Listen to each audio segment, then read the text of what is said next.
Yo, what's up, guys? Slugfest Wizard, back at it again.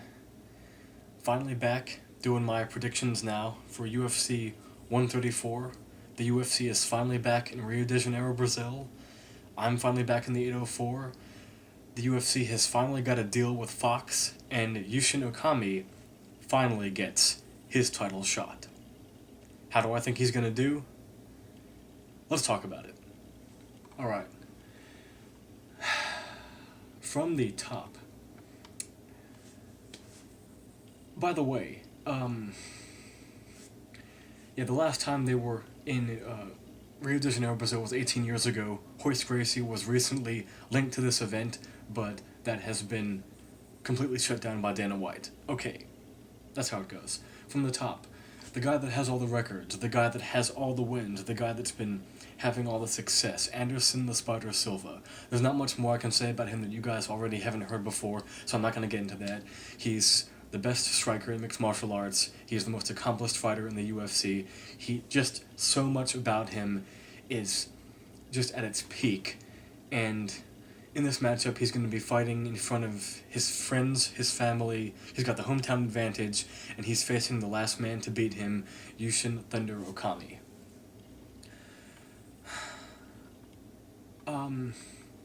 Silva, coming off of that, fantastic front kick to the face knockout of Vitor Belfort, a fight in which, I was nervous about because Vitor Belfort really has a puncher's chance, of course.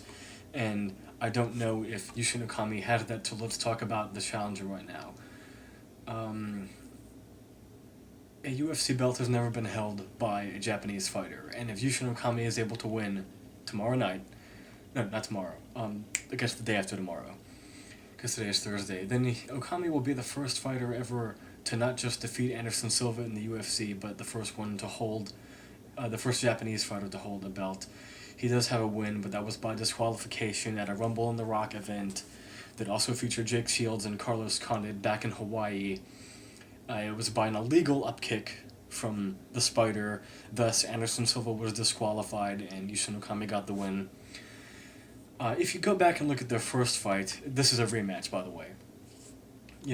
Okami really had nothing for Anderson Silva on the feet. And Silva is the much better striker. If there will be a time when Anderson Silva decides to put Yusin Okami away, I believe he is more than capable of doing that. Okami is really good at adapting to us American wrestlers here in the West End. He's very big, strong, and imposing, and he's a good jiu-jitsu practitioner for the middleweight division. But that's just it. He's good when it comes to fighting wrestlers. He's not yet faced a striker anywhere near the caliber. Well, okay, he has fought Anderson Silva before, and he got badly hurt that time when he did it. So I see Anderson Silva getting that loss off of his record, whatever you want to call it. Any way this fight can go, I don't see Yusin Okami winning. I see him folding under pressure because sometimes that's what happened. That's what happens to him, when he fought Rich Franklin and when he fought Chael Sonnen. When he lost to both of them, he just kind of shut down under the pressure, and he wasn't able to put together anything at the end. So that's my pick for the main event. I've got Anderson Silva either embarrassing Yusin Okami for 5 rounds and taking a unanimous decision in which the fight won't be very exciting, but it will be very dominant, or I've got him winning by knockout in round 2 or round 3. Or, submission might be the more realistic pick, but there you go. Submission, rear naked choke, round 2 or 3. So, Silva, get it done, man. Good luck. I know you can do it.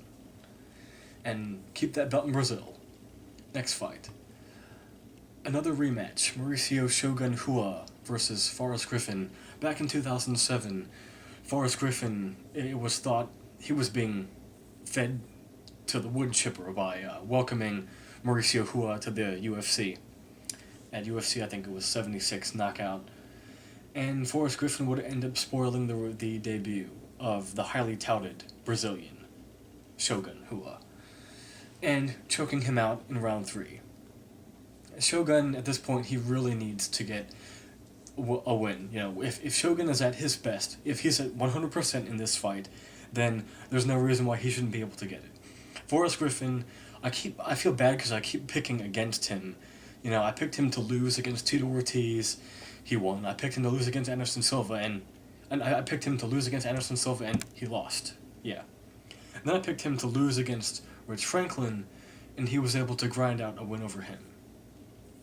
So, really, the winner of this fight, which I'm really looking forward to, because Shogun, you know he's got to be looking for redemption after getting just brutally thrashed by John Jones. But that's nothing to be ashamed of. Everyone's getting destroyed by John Jones nowadays.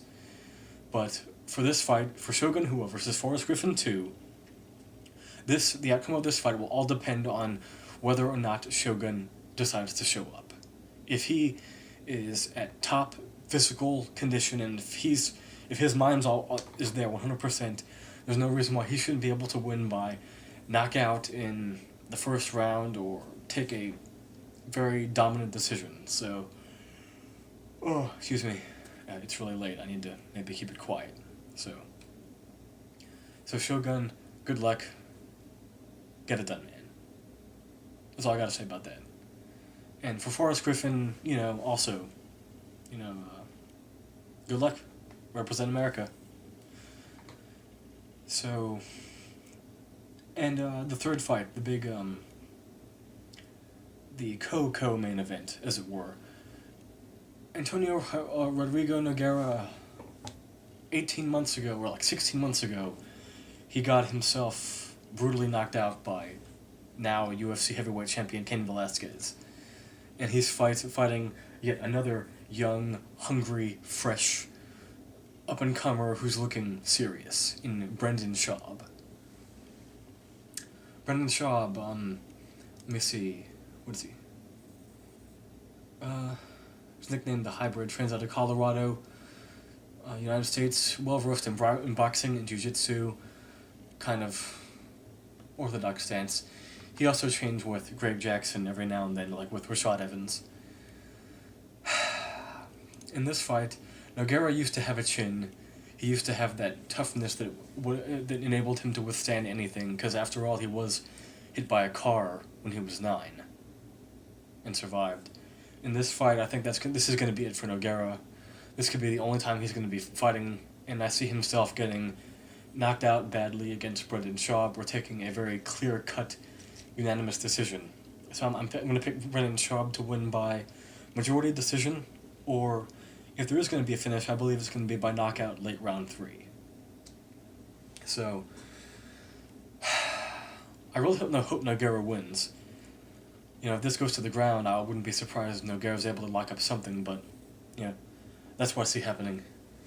And Ross Pearson versus Edson Barbosa. Edson Barbosa, he should really be able to get this one easily. He's the much better striker and the much better wrestler. Ross Pearson, you know, from the UK, Ultimate Fighter winner, his jiu-jitsu is pretty good, not as good as Barbosa's. So, there we go. Barbosa, I'm going to pick him, let's see, he is undefeated, I think. Yeah, 8-0. And he just won, got put together a beatdown against Anthony Njokuani. It's pretty fun. At UFC 128. So, and the last fight on the main card, light heavyweight bout between Louise Kane and Stanislav Nedkov. This is going to be a really tough one. I would almost not want to bet here because Louise Kane hasn't fought in a long time. You know, he showed up, looked pretty good, then got that disqualification against James Irvin, and then got knocked out by Little Nog, and then also got beat down by Cyril Diabate, and then got a win over Elliot Marshall. That was good. So for here against Stanislav Nedkov, I don't really know who this guy is, to be honest with you. He's a Bulgarian. He's been active since 2006. Black belt in Brazilian Jiu-Jitsu. Is from the Bulgarian Federation Bushido Scorpion. And he's making his debut kind of on late notice. So, if there is going to be a... You know what, I'm going to go with the underdog here. I was going to pick Kane, but I'm going to pick Nedkov by unanimous decision or submission round 2. Most likely by decision. And as for the rest of the card, I've got Thiago Tavares beating Spencer Fisher. Husimir Palhares defeating Dan Miller by submission, maybe due to a leg lock. Although I hope Dan Miller gets the win because the UFC seems to like him. They keep bringing him back. We've got Paulo Thiago beating Dave Mitchell. Rafael Asuncao over Johnny Eduardo in the bantamweight division. Eric Silva, I've got him beating Luis Ramos. Yuri Alcantara defeating Felipe Arantes. A lot of Brazilians on this card, no surprise. And I'm going to pick Eva Yabuin over Ian Loveland. Eve Yabuin, he got choked out quickly by Pablo Garza at UFC 129, but I see him being the better striker, the better kickboxer, and not making those same mistakes in this fight against the wrestler Ian Loveland. So that's it right now. Big night. Can't wait for it. Keep doing your thing. Dana White, I'm going to be working in the Zuffa offices one day. Keep it real.